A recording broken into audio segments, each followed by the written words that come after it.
Dilemma 1. Gulen's Theology and Messianic Esotericism. As a type of New Age religious cult, the Gulenist movement combines some Islamic concepts with modern Western esotericism. The dilemmas and paradoxes of the movement lies in its unique eclectic theology. On the one hand, it has been excessively focused on modern and secular education to the extent in which it distances itself from other Islamic groups and highlights popular concepts such as interfaith dialogue, individual rights, liberties, moderation, and publicly criticizes Islamist agendas everywhere.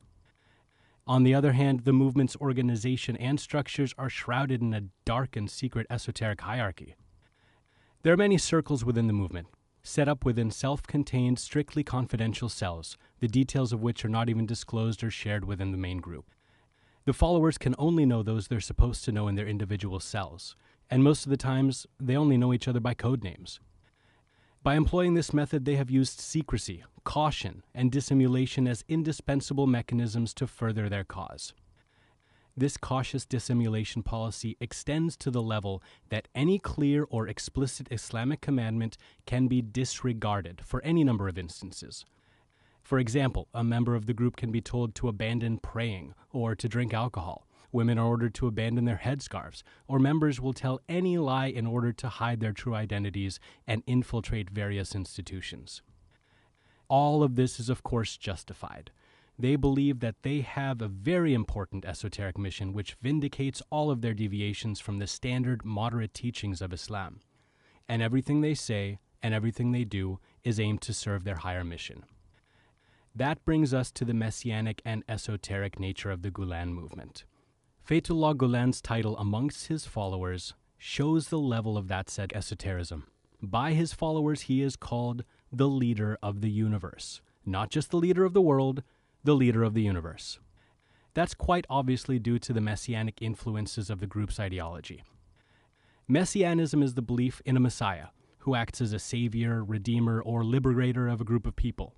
Although it's not a widely discussed fundamental of Islamic belief, it does exist in the Muslim culture. According to the Muslim culture, Al-Mahdi, the guided and awaited leader, will be revealed before the end of times and defeat the Antichrist in battle. For many of Gulen's close adherents, he is that expected last savior, and they are the soldiers of the Messiah, waging a secretive war for the good of the world. That is their mission. No matter that it's occasionally denied by the group due to their dissimulation policy, many current and former members admit that they believe he consults with the Holy Prophet Muhammad in everything he does. This is why his orders can never be questioned.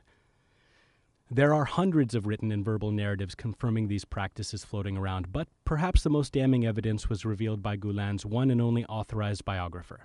He says, "Gulen told me once that he speaks to God, and God told him that I created the universe and I keep maintaining it for your sake." A more recent example played out when a judge in Turkey, one of Gulen's followers, said in an official court-release statement, quote, "The rod of Moses will come with Gulen to rule the country," end quote. This just a couple days before the failed coup attempt. The least and most moderate version of this messianic belief system within the Gulenist movement is that the Messiah is not just Gulen himself, but rather the movement as a whole. Gulen is just the leader of the messianic movement and orchestrator of its mission. He is the reviver of the age. That explains why they are so determined to win this battle, be it through coup or any other way, because the Mahdi must return as a success story. Otherwise, their whole belief system will crumble. In our next episode, we will look at if the Gulenists are truly after social service or political power.